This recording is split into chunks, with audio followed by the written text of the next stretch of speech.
Chers maîtres, chère assistance, je me présente, je suis Rachidi Hind, professeure assistante au service d'anatomie pathologique du CHU Mohamed VI de Marrakech, sous la direction de professeur Hanan Al-Rais, qui a bien voulu être avec nous aujourd'hui, mais grâce à des empêchements de déplacement, j'ai dû la remplacer cette matinée.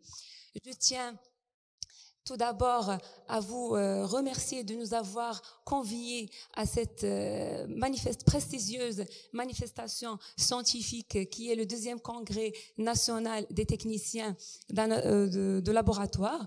Je tiens à vous remercier pour la qualité organisationnelle et sur les thématiques à aborder. Je m'excuse parce que j'ai eu une petite laryngite cette matinée. Mais sans trop tarder, je vais vous parler de l'apport de la biologie moléculaire dans les cancers, expérience du service d'anatomopathologie du CHU de Mohamed VI de Marrakech. C'est quoi l'anatomie pathologie? L'anatomie pathologie, c'est une discipline qui a connu ces dernières années une pleine mutation, commençant par le rôle traditionnel qui est l'analyse morphologique des tumeurs, en commençant par le dépistage, puis le diagnostic. Vous devez savoir que l'anatomie pathologique, elle n'est pas juste utilisée pour le diagnostic des tumeurs, mais aussi pour toutes les pathologies qui sont inflammatoires ou infectieuses ou autres. Elle a aussi un rôle dans le pronostic et un rôle thérapeutique pour guider le traitement des tumeurs. Ces dernières années, elle a connu un progrès dans tout ce qui concerne le traitement adjuvant, ce qu'on appelle la thérapie ciblée. Qui dit thérapie ciblée, c'est-à-dire cibler des anomalies génétiques ou des modifications de l'expression de certaines protéines qui ont pu développer ce qu'on appelle la médecine ou bien le traitement personnalisé. C'est-à-dire, on va chercher une mutation particulière chez un patient pour cibler cette anomalie génétique afin de développer le pronostic de sa maladie. C'est quoi l'anatomie pathologique? C'est l'analyse au microscope. Qu'est-ce qu'on va analyser? On va analyser toutes les modifications morphologiques des cellules ou des tissus tumoraux. Après, bien sûr, avoir posé un diagnostic clinique, après les bilans paracliniques, la confirmation, elle reste anatomopathologique. C'est finalement le seul outil qui confirme à 100% la présence d'un cancer. Elle est appliquée ou bien elle peut intervenir à 3 moments clés de la prise en charge d'un cancer. Commençant au moment du diagnostic par une biopsie initiale, on pose le diagnostic d'un cancer. Juste après, les chirurgiens, ils vont se baser sur le diagnostic qu'on avait évoqué. Ils vont prescrire ou bien ils vont faire une intervention chirurgicale.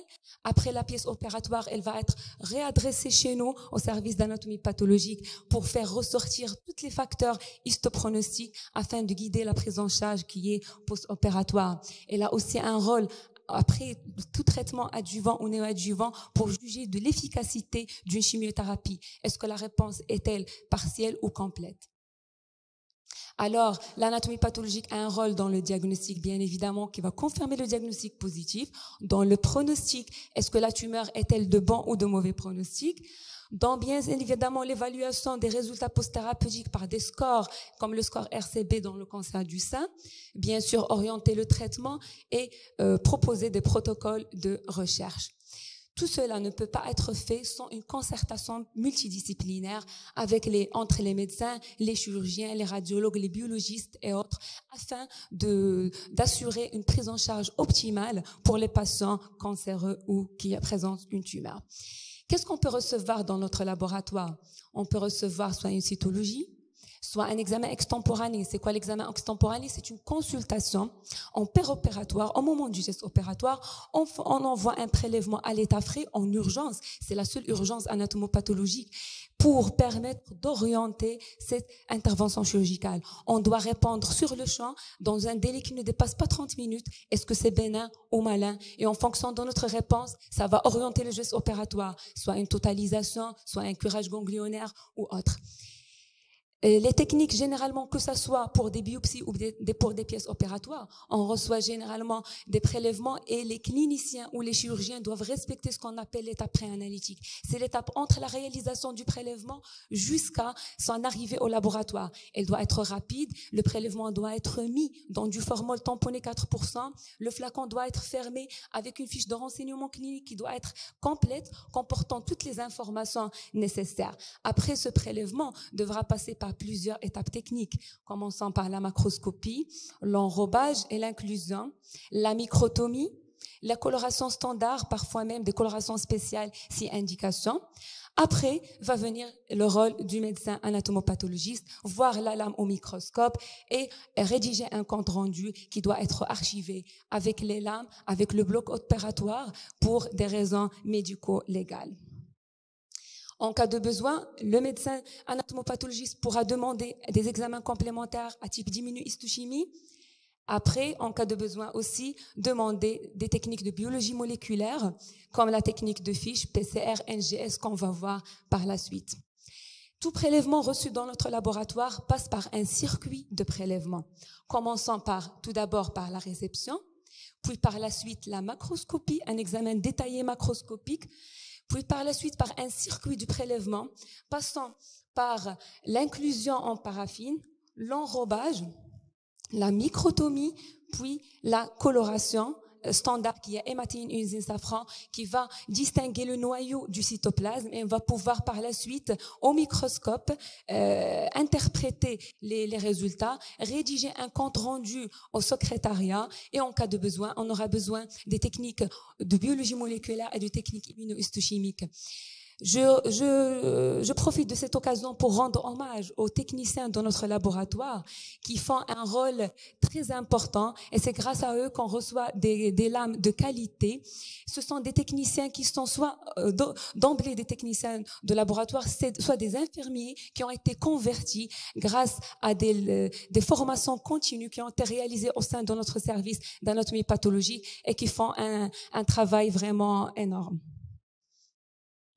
Après, bien sûr, voilà, comme vous voyez là, c'est le bloc inclus en paraffine, c'est le prélèvement. Après, bien sûr, l'avoir confectionné en des lames, vient le rôle du médecin anatomopathologiste qui va interpréter cette lame au microscope.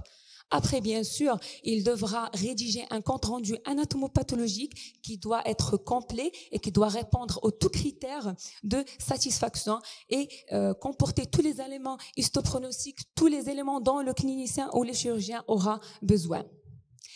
En cas de besoin, comme je vous ai dit, on aura parfois, on pourra poser l'indication de technique immunohistochimique. C'est quoi la technique immunohistochimique? C'est détecter un antigène à l'intérieur d'une cellule en utilisant un anticorps marqué. Normalement, l'antigène, on n'arrivera pas à le voir au microscope. On utilise un anticorps qui est marqué afin de mettre en évidence la présence de cet antigène ou protéine à l'intérieur de la cellule. À partir d'un bloc opératoire inclus en paraffine, cette technique, ce bloc opératoire devra être coupé en des tranches microtomes par des tranches qui ne dépassent pas 2 à 3 mm d'épaisseur, étalées par la suite sur des lames.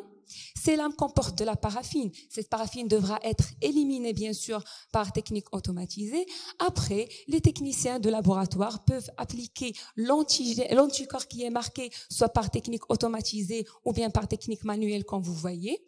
Après, bien sûr, on va recevoir des lames, comme je vous ai dit, de qualité pour interpréter cet anticorps.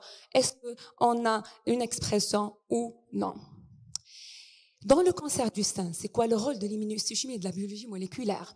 On avait réalisé au sein de notre service une étude rétrospective et descriptive sur une durée de 12 ans, commençant de janvier 2010 à décembre 2021, qui a concerné 1903 cas de cancer du sein.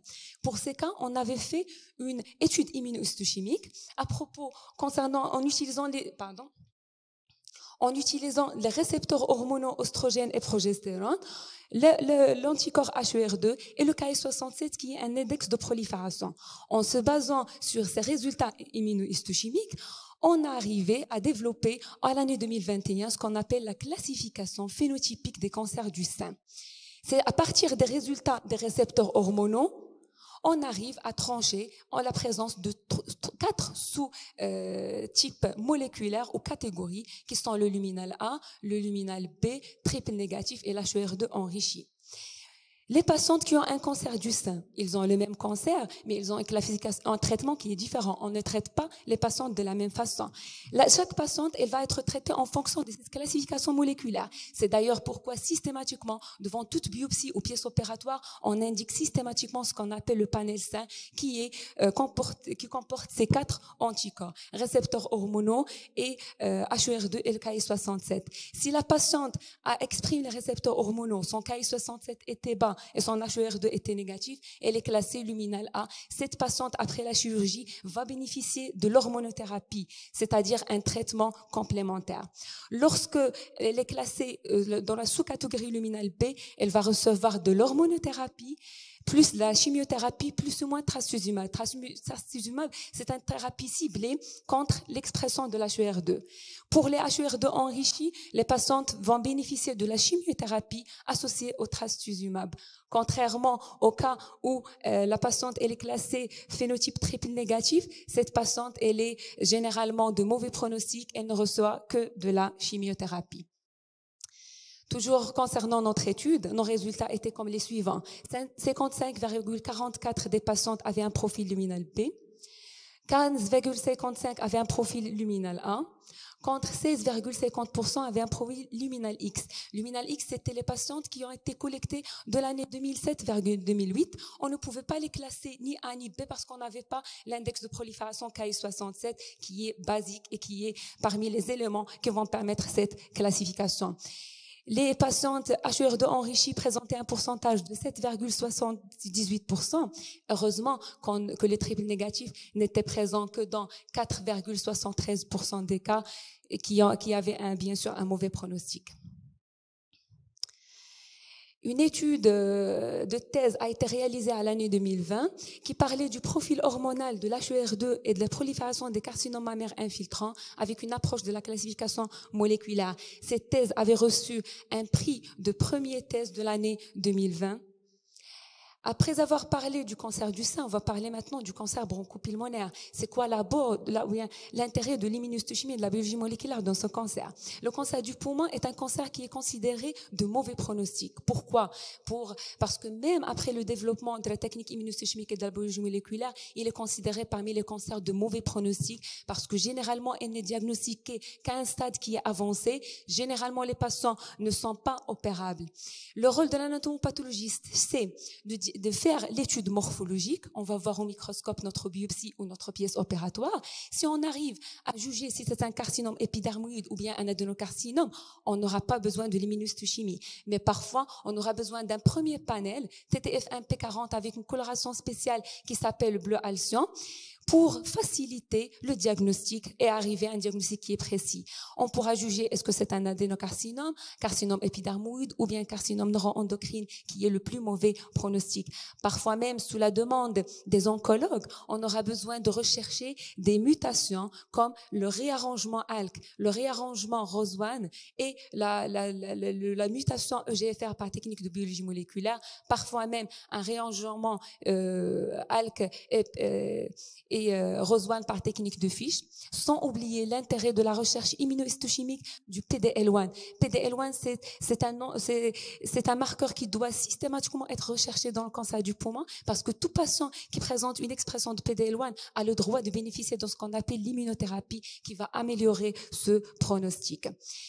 La technique de biologie moléculaire est réalisée par notre cher technicien sous la direction des doctorants scientifiques, commençant par Dr Slami et Dr Hekmaoui et Dr Chouef, que je remercie à cette occasion. Je vais prendre l'exemple du réarrangement ALK. C'est quoi le réarrangement ALK? L'ALK, c'est un gène qui régule la croissance qui est cellulaire. Ce gène, quand est-ce qu'il est réarrangé? Lorsqu'on aura 2 points de cassure. Et c'est à partir de ces points de cassure qu'il y aura une inversion de cette région de ce chromosome. Cette inversion, lorsqu'elle est présente dans un cancer du sein bronchopulmonaire, on dit que c'est un patient qui présente un cancer du poumon avec un réarrangement du gène ALK et il aura le droit de se traiter par le traitement anti-ALK. Quelle est l'indication de recherche de ce réarrangement? On ne le cherche pas dans tous les cancers, mais lorsqu'on est devant un carcinome bronchique non à petites cellules localement avancé ou bien métastatique, le patient, quand il a ce réarrangement, il va bénéficier d'un traitement par les inhibiteurs ALK. La technique, elle est faite, on commence par la technique immunohistochimique. Quand vous voyez ici, c'est la technique immunohistochimique, c'est ce qu'on voit dans la lame, ici. Ici, c'est ce qu'on voit sur la lame, une expression qui est cytoplasmique, qui peut être forte ou diffuse, ou bien elle peut être faible. Lorsqu'elle est forte et diffuse, elle est appelée 3, un score 3+. Dans ce cas, on n'aura pas besoin d'une technique complémentaire qui est la biologie moléculaire, mais la patiente pourra bénéficier directement du traitement sans technique de fiche. Par contre, lorsque l'expression elle n'est pas si forte, on va la classer dans le score 2 ou bien 1. Dans ce cas, on devrait chercher par technique de biologie moléculaire, est-ce que ce patient a vraiment un réarrangement de ce gène ALK ou pas. C'est quoi le réarrangement? Comme vous voyez ici, c'est une image qui montre le gène ALK qui est normal.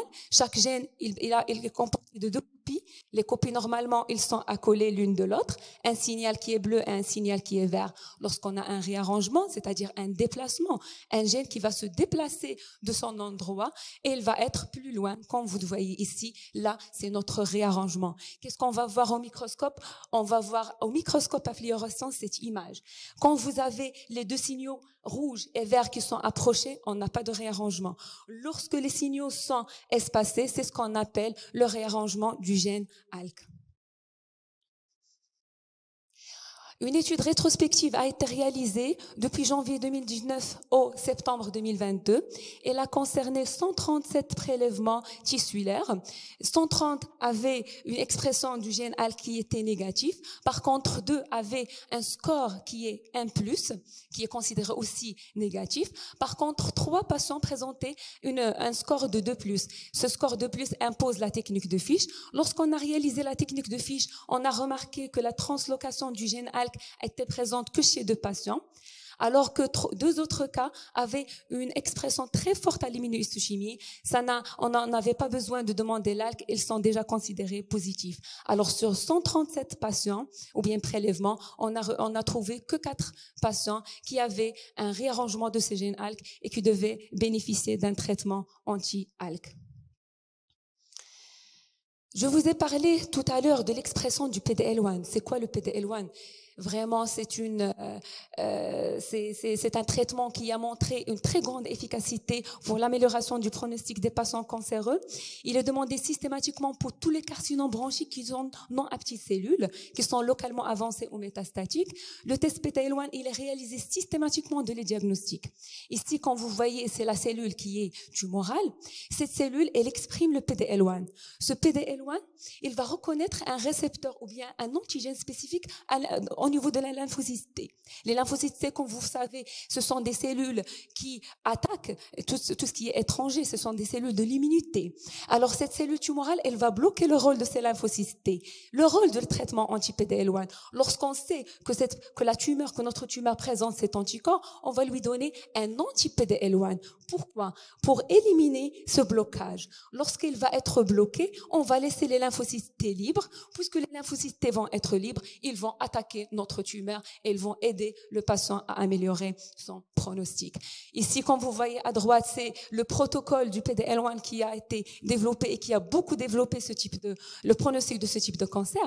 Mais vous devez savoir, je vous ai parlé du cancer du poumon, mais ce PDL1, il est exprimé dans plusieurs d'autres cancers. On peut le chercher dans le cancer du sein, dans le cancer colorectal, dans le mélanome et d'autres. Comment on mesure ce PDL1? Il existe 2 techniques pour le mesurer. Soit la technique CPS, c'est une formule combinée. Cette technique PCR, elle se mesure par le nombre de cellules tumorales marquées sur le nombre des cellules, le total des cellules tumorales. Par contre, le TPS, par le nombre des cellules tumorales sur pour le CPS, ça comporte les cellules tumorales, que ce soit des lymphocytes ou des macrophages. L'autre technique, c'est ou bien concerne juste les cellules tumorales. Pour le cancer du poumon, on utilise l'équation TPS. Pour le cancer du sein, c'est le CPS. En fonction de la fréquence de son expression, on va savoir est-ce que le patient devra bénéficier d'un traitement PDL1 ou non. Revenons à notre étude. À propos des 137 cas dans lesquels on avait cherché le réarrangement ALK, on avait cherché aussi l'expression de ce PDL1. Il n'était fortement exprimé que chez 36% des cas. Comme vous voyez ici, c'est l'image de notre expression. Là, que vous voyez en marron, ce sont les patients qui doivent bénéficier du traitement anti-PDL1. Passons maintenant au cancer colorectal. Il existe un système qu'on appelle le système MMR. C'est quoi le rôle de ce système? Ce système, il répare toutes les anomalies génétiques que va subir une cellule au cours de sa réplication. Il les répare pour permettre la prolifération cellulaire. Lorsque ces gènes, il est formé de 4 gènes. Les gènes MMR, MLH1, MSH2 et 6 et PMS. Lorsque ces 4 protéines sont exprimées, on dit qu'on a un système MMR qui est proficient, il travaille bien. Lorsqu'on a une mutation de l'un de ces protéines, comme vous voyez, on n'a pas l'expression dans deux, on dit qu'on a un système MMR qui est déficient. C'est quoi l'intérêt d'étudier cette expression? Lorsqu'on cherche cette instabilité, ça va orienter vers un cancer colorectal qui est de bon pronostic parce que le patient pourra bénéficier d'un traitement anti-PDL1. Mais par contre, ce patient ne va pas bénéficier d'une réponse à la chimiothérapie et c'est l'inconvénient qu'on a. Après, bien sûr, notre première technique qu'on avait vue, on a parlé de l'immunohistochimie, passons maintenant à la biologie moléculaire. La biologie moléculaire, elle est faite par 3 techniques. Commençons par la technique de Fish. Cette technique, elle est réalisée au service grâce à Dr Chouet. C'est une technique qui passe par plusieurs étapes. C'est une étape qu'on appelle l'hybridation in situ. On prend notre lame. Après, cette lame, elle va être, cette lame, elle va être techniquée. Comme vous savez, Okay, d'accord, merci.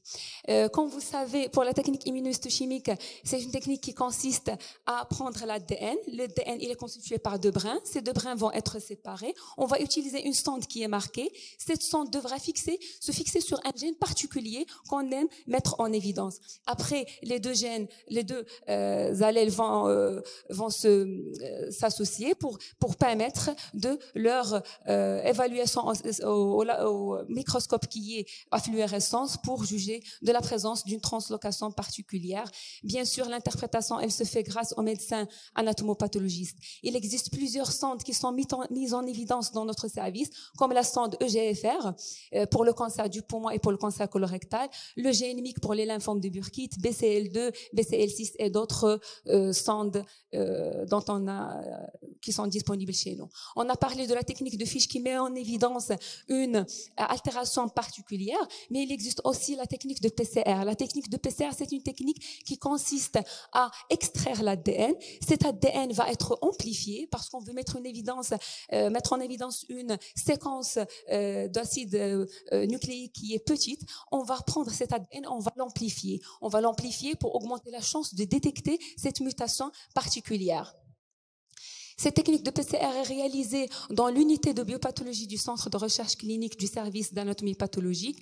L'objectif est de rechercher des mutations comme le gène EGFR, KRAS, NRAS, BRAF, que ce soit pour des prélèvements reçus au niveau du secteur public, libéral ou militaire.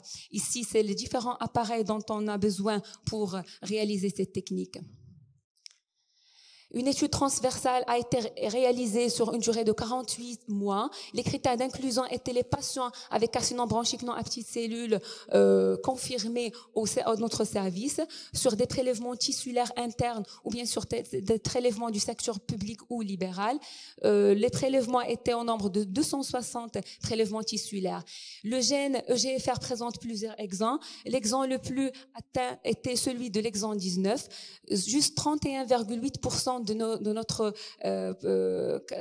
notre échantillon présentait une expression du gène EGFR ou bien une mutation du gène EGFR. Ces patients auront le droit de bénéficier d'un traitement anti-EGFR.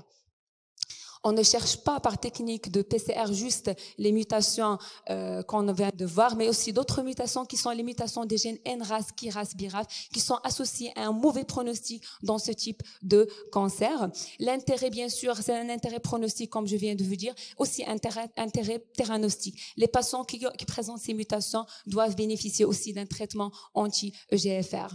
Grâce aux efforts de notre cher professeur Hanan Rais, notre service a reçu un certificat de qualité d'assurance de biologie pathologique pour la détection des mutations BRAF et des gènes RAS dans les carcinomes bronchiques métastatiques. On avait reçu aussi le premier prix d'une communication orale concernant les recherches de mutations RAS BRAF dans les cancers colorectaux au cours de la 3e assise clinico-biologique. On a reçu aussi un prix de première communication orale dans le 4e rencontre scientifique de l'apport actuel en biologie moléculaire, perspective d'avenir. Bien sûr, grâce à l'augmentation du nombre des mutations génétiques, les oncologues nous demandent et nous exigent de rechercher ces mutations de plus en plus. Ça impose ce qu'on appelle le NGS. C'est quoi le NGS? C'est un séquençage de nouvelle génération. C'est une technique très développée qui a été, heureusement, on a eu la chance de recevoir ce NGS dans notre centre de médecine régénérative par la direction de professeur Anas Belbachir.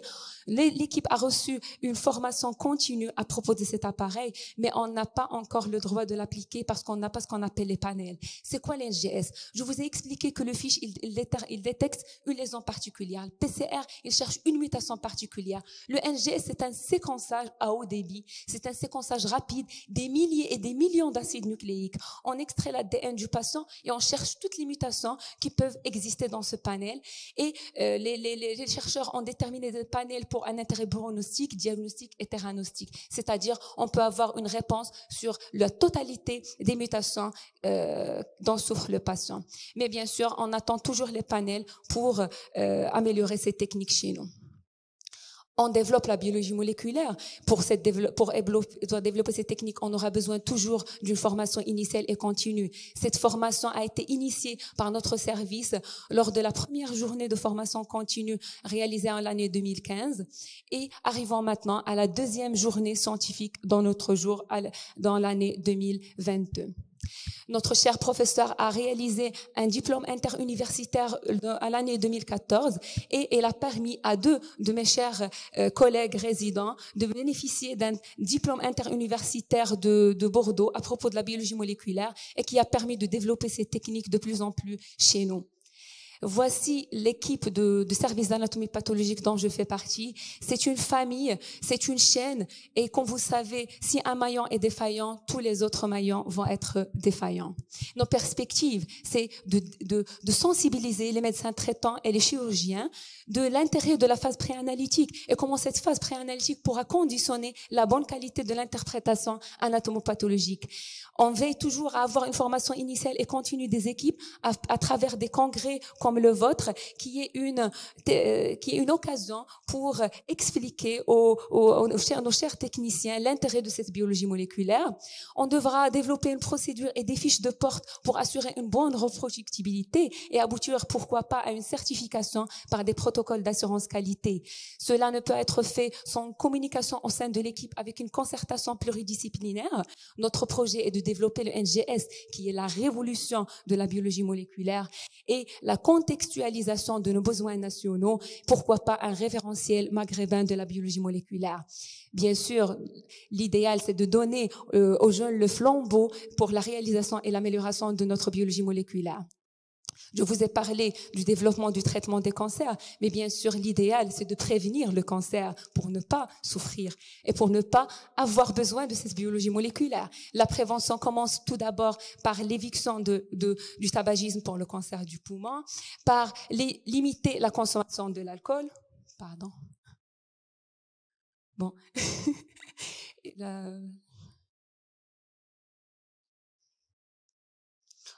Sensibiliser les femmes pour l'intérêt de l'allaitement, améliorer la qualité de vie par l'activité physique et bien sûr par un meilleur équilibre nutritionnel. Et je vous remercie pour votre attention. Merci, professeur. Et là, sincèrement, vous étiez brillante. C'est Boukhira. Il est candidate à l'agrégation. Moi, je lui signe déjà l'agrégation. Si je suis dans le jury, vous êtes passable. Quoique vous ne figurez pas beaucoup sur les photos. Hein. ما كايناش في لي فوتو انت بزاف علاش ما عزيز عليك تصوري لا لا لا خصك تاخدي شي باياس. Bon, ça fait plaisir. Moi, je suis très fier du service d'anapath du CHU Mohamed VI. C'est un pionnier de la biologie moléculaire. Donc, s'il y a des stages à faire, Sarah, pour des techniciens, des doctorants, je leur conseille le service, masha'Allah, c'est référent. Et je vois bien sûr qu'il n'y a que des femmes, masha'Allah. Donc, ça fait plaisir de voir une équipe féminine في l'anapath. Alors, avant, كانوا على الرجال مساكن مع الفورمول مع. Donc, je passe la parole la main au professeur Bakrim pour gérer la séance questions.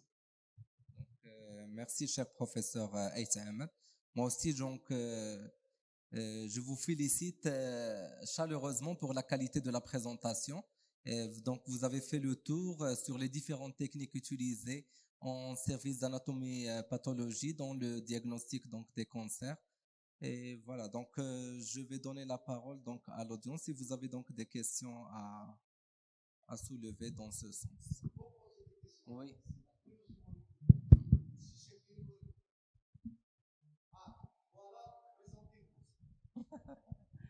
Merci.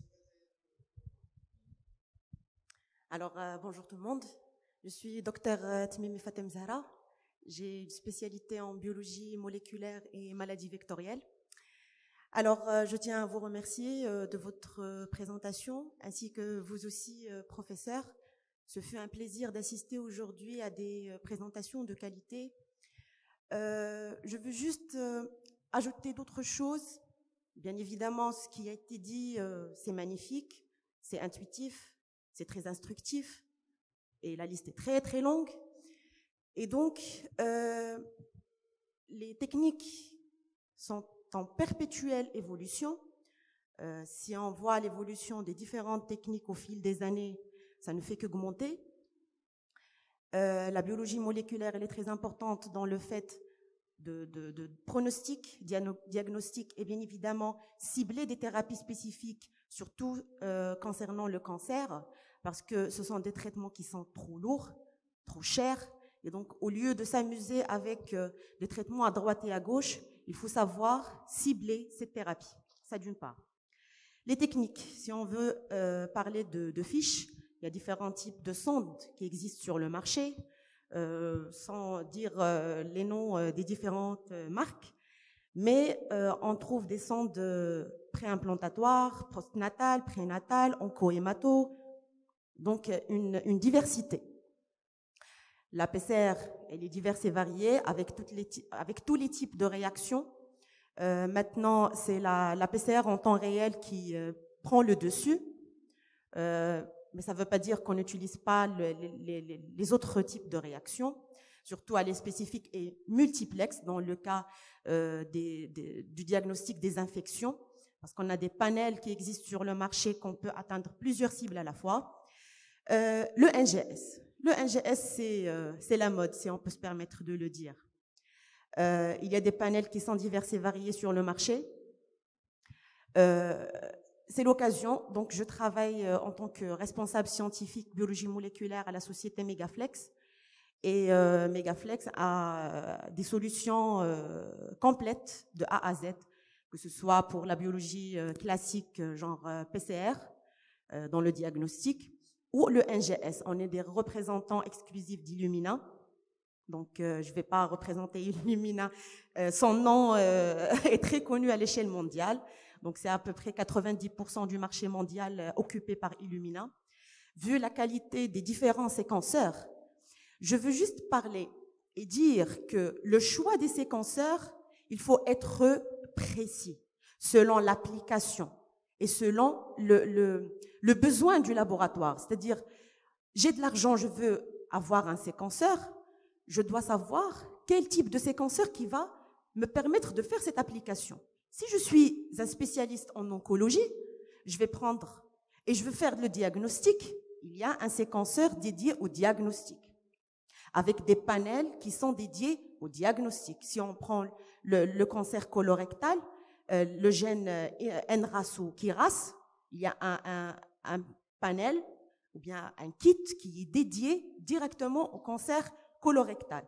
Et en fin de compte, ça va nous permettre d'avoir un rapport détaillé de tout type d'insertion, des lésions, gènes de fusion, et la liste est très longue. Et donc, en fin de compte, on aura un diagnostic précis qui va nous permettre d'établir un traitement adéquat selon l'état déjà du patient et selon le type du cancer. Il y a un autre panel d'oncologie. Ça dépasse les 500 gènes qui sont les plus répandus. Et donc, il y a du tout. Si on veut faire la recherche, on est un petit laboratoire et on veut établir ou bien constituer une plateforme NGS, on doit à ce moment-là choisir un instrument, un tout petit instrument, pour des petits panels qui ne dépassent pas 15-20 gènes. Donc, il y a plusieurs instituts. On peut citer l'INH à Rabat, l'Institut Pasteur à Casablanca, et la liste est très longue, qui ont des séquenceurs d'Illumina. Et ça marche très très bien. Une autre remarque, c'est que malheureusement, si on fait une petite recherche sur Internet, moi personnellement, j'ai du mal à trouver des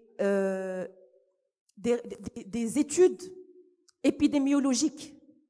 Moi, lorsque j'ai effectué mon master à Casablanca, donc je suis de Casa, je consultais les archives pour récolter les informations sur les différents types de cancers sur lesquels j'ai travaillé.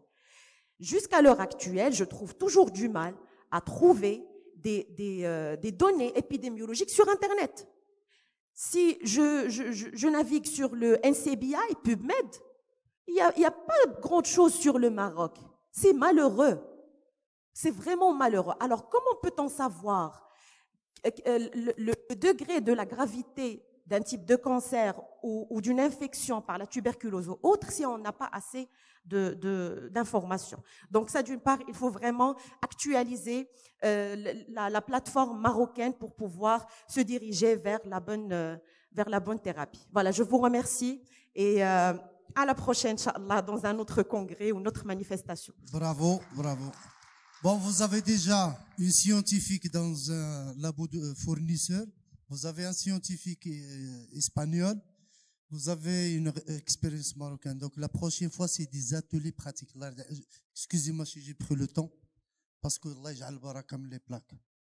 Maintenant, il faut passer à la pratique, des échantillons, des démonstrations, des vidéos. Je pense que le comité Ragnalium, que la prochaine fois, ça sera quelques présentations, mais plus de la pratique, Je peux amener, par exemple, des lames, les matos, voir. Donc, pour dire que la biologie moléculaire, elle est essentielle, indispensable dans certaines situations, mais il n'est pas toujours essentielle. Moi, je parle cytologie mato, infrotie, coloration, MGG, MPS, tout ça, les cytochimies, plus ou moins une karyotype, et on peut s'en sortir. Maintenant, avec la prédiction des maladies, et là, il faut jamais le faire. Parce que maintenant, les Américains, depuis 2000, ستاو كيدير الجينوم تيلقى واحد الميوتاسيون غتعطيه كونسير د لا بروستات اش داك تجبد الصداع على راسك اون جينينا جولي حيدات لو سان باسكو دارت سيكونساج ولقات bon c'est question culturelle religieuse législative donc vous voyez parfois la mode ça tue donc خليك simple basique l'essentiel moyen diagnostic au labo maintenant quand il s'agit de préciser le degré, le stade de la maladie, la réponse au traitement, l'amélioration, parfois il y a des réponses intra-humaines. Il y a des gens qui ont deux même mutation, donc là c'est de la recherche, c'est de la peaufiner. Et j'espère au Maroc, Inch'Allah, مع الإخوان السيدة والسيد والسيدة مسؤولين هو الحاج إن شاء الله يوصل. Il faut عندنا 12 ريجيون في المغرب. إلا درنا 12 لابوراتوار ديال البيومول الله يجعل شي بركة. حيت البيومول ماشي l'urgence, c'est une des biologies délocalisées. لأن maintenant la délocalisation ديال البيولوجي ولات في الطيارة ولا في افغانستان لي ميليتير امريكان كيديروا 19 بارامتر في اوتومات في كابول، ولات لوكسيميتري راه كتشوفها في لومبيلونس هذا. دونك لا بيولوجي خرجات من لابوراتوار شحال هادي. دونك نو اوني انتر هوسبيتالي ولا انتر بوبليك ولا هذا، مي لا بي سي ار داروها لي زاميريكان هما الاولين على ود لا غير باش بور افوار ان ديغنوستيك رابيد سور لو سون بيوتيروريزم. وقعت شي حاجه يديتيكتيو لا بكتيري تراك لونتراكس باغ اكزومبل اكسيتيرا. دونك سي دي ايفينمون internationaux اللي كيخليو لا بيولوجي كي بروغريس. مي كونت يساجي دو ستاندار هوسبيتاليي il faut utiliser les moyens اللي عندك. راه جو ديتيست هذاك لا بيرسون تيقول حتى تكون عندي لا بي سي ار عاد نخدم ميرد عليك. لا بيولوجي خدمت قرون بلا بي سي ار. سي بيان دافوار دو لا بي سي ار ماشي لا، مي il y a des indications, il y a des panels كيما شرحت الاستاذه مزيان ميم سي لي سيونتيفيك كوميرسيال non commercial. المهم درتي لا بوب. Et je choisis ça pourquoi? Il faut toujours ce qu'on appelle le CPT, le cahier des prestations techniques. À Tiznit, par exemple, je brille le PCR parce que il faut défendre le dossier avec des arguments scientifiques, administratifs, réglementaires. Parce que, comme un exemple, la réglementation. A dit, 15 ans, je bataille pour le DGV, le dépistage génoviral et les donneurs du sang. Mais je n'arrive pas.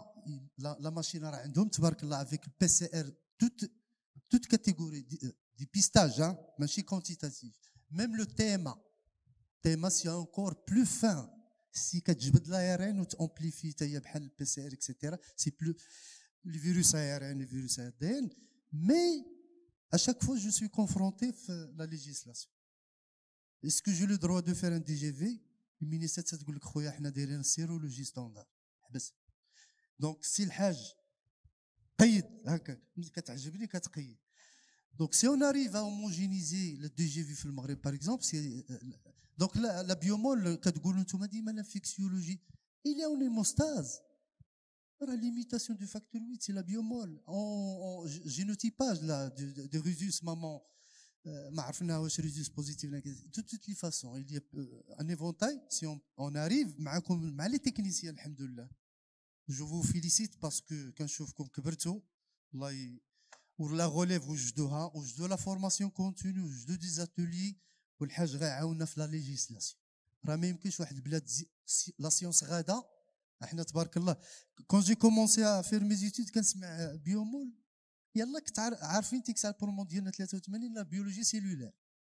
اي ابري في 88 كنسمعوا بي سي ار ار تي بي اوستين بلوت مع السيده. السيده هي اللي طلعت الاوستين بلوت.